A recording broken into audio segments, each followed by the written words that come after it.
They kissed! They kissed! They finally kissed! Let's go! Oh, right. Sorry. I'm CJ, and welcome back to Suck War Central. You know what time it is. Let's get into it. Okay, before we talk about the kissy kissies, let's talk about this martial law announcement. So, this chapter confirms that something happened on the upper tiers, which was to be expected. That's what all signs pointed to anyway. Now, this whole inspection thing is incredibly harsh. People are gonna get executed and violence will break out. I could easily see soldiers trying to detain or execute any number of Nen users, triggering violent retaliation and essentially sparking a conflict that'll make Uvagin's Requiem look like a playground fight. This is especially the case, in my opinion, because Volkson specifies that part of the army's duty will be eliminating armed civilians. Legally speaking, the Phantom Troop are considered civilians, but the definition of civilian might change depending on how much of a power grab Benjamin or Halkenberg or whoever made this call wants to make.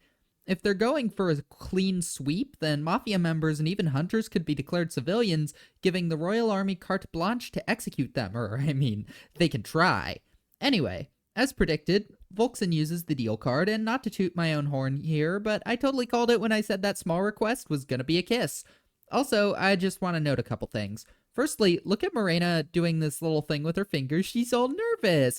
And then she says, we'll keep going until I'm satisfied, which implies that she's getting more out of this than just the conditions of her ability. Morena is not beating the allegations, folks. So from here, I'm going to go a little bit out of order. It should be fine, basically, since I'm sure you all read the chapter. So at the end of the game, Volkson chooses to join Morena's side. We're not sure why, but I want to figure it out, so it's important to pinpoint when Volkson's line of thinking changes. After Morena tells her that they'll need to kiss, Volkson thinks it over, and she decides to go through with it, specifically because she needs the X card. That means that before the kiss, she still hasn't decided to join.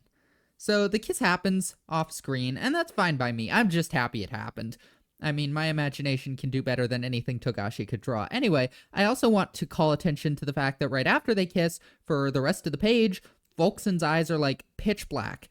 It's a creepy contrast to how Togashi has been drawing her so far. They're much more vibrant and dynamic and full of life earlier in the chapter.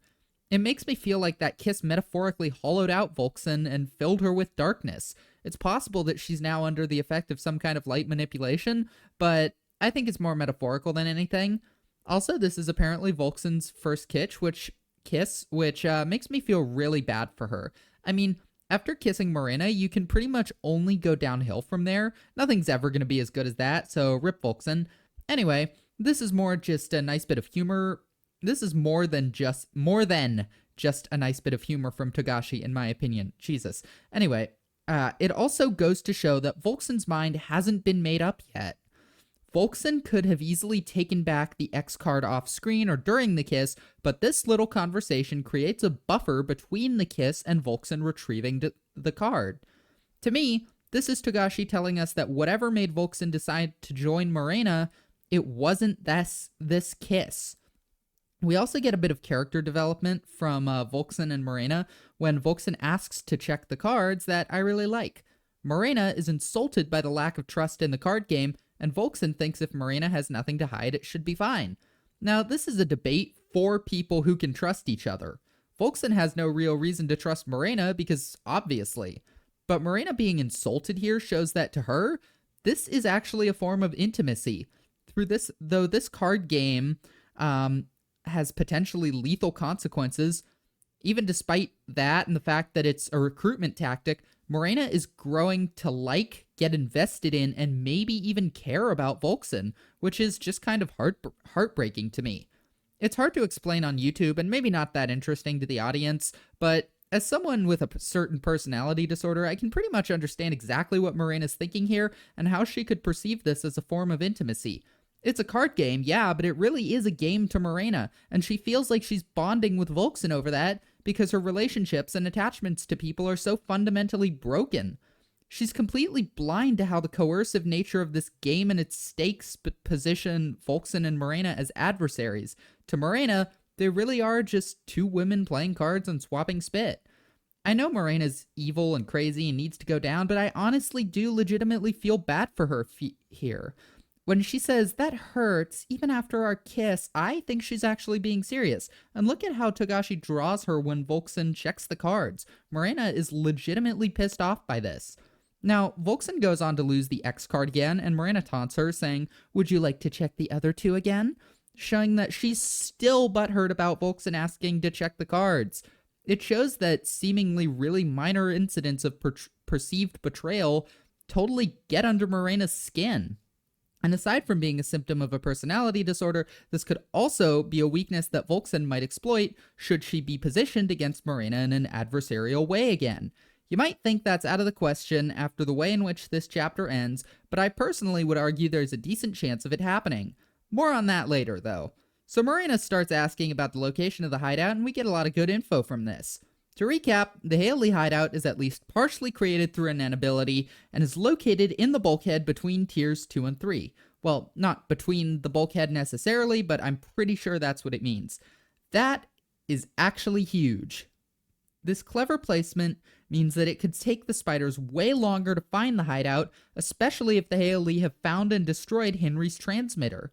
They've decided that the hideout is on tier 2, but they're probably going to end up searching the entirety of the tier without finding it. This is also going to be incredibly difficult to do amidst martial law, and that's going to significantly slow them down, even if it doesn't stop them. They might sneak around, but honestly, I could just see them massacring the Royal Army for trying to detain them. So, martial law, which is supposed to bring order back to the Black Whale, is really going to have the opposite effect due to all the angry Nen users. Volkson also uses the question card to fully ascertain the number of Haley members, as well as the Nen affinities of all of them, which is basically a treasure trove of information. She's also got the exact right idea that pinpointing someone's Nen affinity is extremely important to defeating them. At this point, it makes me think she still hasn't decided to side with Morena because she's sizing up all this information about the Haley family that she wouldn't even need to ask them if she were going to join them voluntarily. Now, I do want to say it's entirely possible Volkson asked something about the Haley that caused her to make her choice in that section of off-screen questions that we don't see, in which case it becomes significantly more difficult to theorize, but I really doubt that. I think it's right after that, when she reaches the last question, that she decides. See, Volkson says she's thinking of changing Kakin in her own way, which is a bit of a departure from what we learned last chapter. Last chapter, it seemed like Volkson just wanted to chill and live peacefully and didn't really have any ambitions, but I think that came from a sense of helplessness within her. She was just an ordinary person, right? What could she possibly do? But now, I think Volkson has really had the power of Nen sink into her, and on top of that, she's learned that she belongs to the extremely rare and coveted best category of Nen. I believe that Volkson has decided she might just have the power to make the world a better place, especially combined with hearing about Kakin's carnivals and the like. And I think it's when she starts interrogating Morena that she officially decides to join Morena's group. By interrogating, I mean about her motive. Now, why does she decide this? I have 3 theories, and I'll lay them all out. The first is that she doesn't fully understand that this card game is going to enforce rules upon her, and she thinks that even if her answer is yes, she can resist from the get-go as long as she doesn't meet the final condition of Morena's ability. Morena has stated that she won't force Volkson to meet any of these conditions, lending some credibility to the theory in my book. However, I don't think Volkson is that stupid. She should know that she'll have to abide by the decision of yes if that's what's chosen because Morena told her so and Morena isn't lying. My second theory is that Volkson thinks she can fix Morena, and oh my god, if this is cute, if this is true, it's so cute and heart-wrenching. Volkson did look particularly sad when Morena reiterated that she wouldn't change her goal, and she also confessed that she felt sorry for Morena given her past. I really want to believe that Volkson has some kind of plan to change Morena for the better from the inside. It won't work, of course, but the only thing that could make Hunter x Hunter even better would be some toxic doomed Yuri. That said, this is probably just pure copium on my part. I think it's more likely than the first theory, but still not that likely. My final theory is definitely the one I'm going to go with. I think Volkson wants the power of Nen and has realized a stipulation of Contagion's whole parent and child theming. See, taking part in Morena's Contagion game, would be by far the quickest way for Volkson to acquire Nen, and she might not be limited to being Morena's helper forever. Morena suggests that while her followers will have to help her, they will also be free to pursue their own individual goals at some point, and I'm betting the line for that is reaching level 100. Level 100 is when a person's role in the game crosses over from child to parent, and it's when they gain the power to create their own quote-unquote family. That, I think, is the key to Morena's plan. Volkson's plan. She thinks that if she can reach level 100, she'll be able to escape Morena's influence and she'll have Nen, with which she might be able to save herself, stop Morena, or change Kakin for the better. If she can just ride out being Morena's partner for 100 levels, she can gain the power to create the world she wants. Sure, she'll be playing from behind, but she's a specialist. She might be able to catch up.